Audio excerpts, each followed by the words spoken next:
I'm J.R. Church. Welcome to today's analysis of the news. Well, a full moon is seen over Jerusalem today, and you'll be able to see it tonight when the sun goes down. If the clouds are not covering the sky, you'll be able to see a beautiful full moon. Now, can you imagine what it looked like in Jerusalem as the first day of Sukkot begins today? This is the Feast of Tabernacles. It will go on for a week. This is a time when the Jews build little lean-tos or tents of sorts out in their backyard or front yard or somewhere out. They camp out for a week. And, of course, this is done every year, called the Feast of Tabernacles. It reminds them of the tabernacles in the wilderness, that is, the little tents and the dwelling places of the wandering Jews. For 40 years they wandered in the wilderness, and every year at this time of the year they remember that. But it also has a prophetic significance.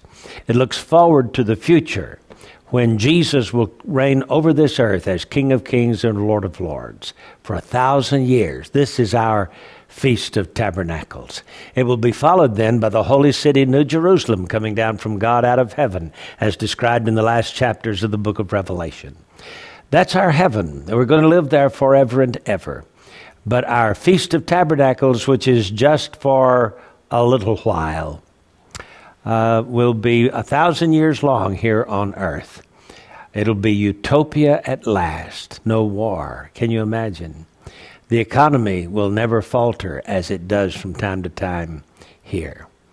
And so the Feast of Tabernacles has a very definite and a profound prophetic significance. On the last day of this week called Sukkot, or the Feast of Tabernacles in the economy of the Jews, they have the last day. And that's the day beyond the day. That is the 8th day beyond the 7, when they linger for a while around that tabernacle. It's in Jewish tradition. They're saying God is asking us, stick around. Don't hurry home.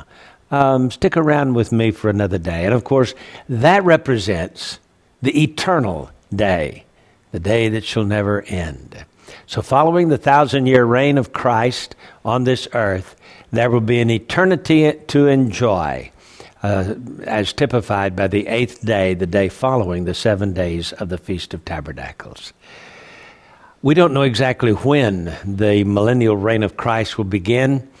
We just know that when he shows up, we'll be ready for it. This is J.R. Church. Until tomorrow, keep looking up.